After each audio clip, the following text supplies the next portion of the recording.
Hello viewers, আশা করছি সবাই ভালো আছেন।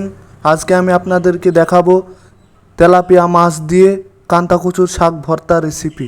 তো চলুন শুরু করা যাক। এই রেসিপিটি করার জন্য আমাদের সর্বপ্রথমে লাগবে কান্তা কচু, তারপর লাগবে তেলাপিয়া মাছ, এরপর লাগবে মরিচের গুঁড়া, হলুদের গুঁড়া এবং লবণ। এছাড়াও লাগবে কাঁচা মরিচ, সরিষার তেল এবং পেঁয়াজ। প্রয়োজনীয় উপকরণগুলোকে নেওয়া হয়ে গেলে সর্বপ্রথমে আমাদের তেলাপিয়া মাছটিকে সুন্দর মতো কুটে ধুয়ে ঝাল হলুদ মাখিয়ে নিতে হবে। এরপর চুলার উপরে কড়াই বসিয়ে কড়াইয়ের উপর সরিষার তেল ঢেলে নিতে হবে। এরপর তেলটাকে কিছুক্ষণ গরম করে নেওয়ার পর মাছ দুইটিকে গরম তেলের উপর দিয়ে দিতে হবে।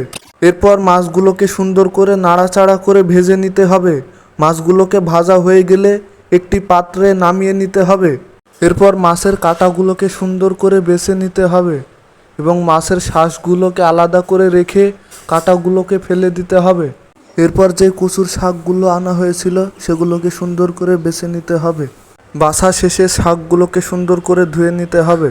এরপর আবারও কড়াইয়ের উপরে তেল দিয়ে কচুর শাকগুলোকে সুন্দর করে কড়াইয়ের উপর দিয়ে দিতে হবে। এরপর শাকগুলোর উপরে স্বাদ মতো লবণ দিয়ে শাকটিকে সুন্দর করে নাড়াচাড়া করে ভেজে নিতে হবে। এরপর শাকটিকে সুন্দর করে ভাজা হয়ে গেলে শাকটিকে একটি পাত্রে নামিয়ে নিতে হবে। এরপর বটি দিয়ে একটি পেঁয়াজকে কুচি কুচি করে কেটে নিতে হবে। এরপর কিছু কাঁচা মরিচকে গরম তেলে কড়াইয়ে ভেজে নিতে হবে। এরপর একটি বাটিতে মাছ, পেঁয়াজ এবং কাঁচামরিচগুলোকে নিয়ে নিতে হবে। এরপর একটি নুড়া এবং পাটাকে পানি দিয়ে সুন্দর করে ধুয়ে নিতে হবে। তারপর সমস্ত উপকরণগুলোকে পাটার উপরে রেখে উপকরণগুলোর উপর স্বাদমতো লবণ নিয়ে নিতে হবে। এরপর উপকরণগুলোকে সুন্দর করে নুড়া দিয়ে বেটে নিতে হবে। তাহলে আমাদের তৈরি হয়ে যাবে তেলাপিয়া মাছ এবং কান্তা কচুর শাক ভর্তা রেসিপি।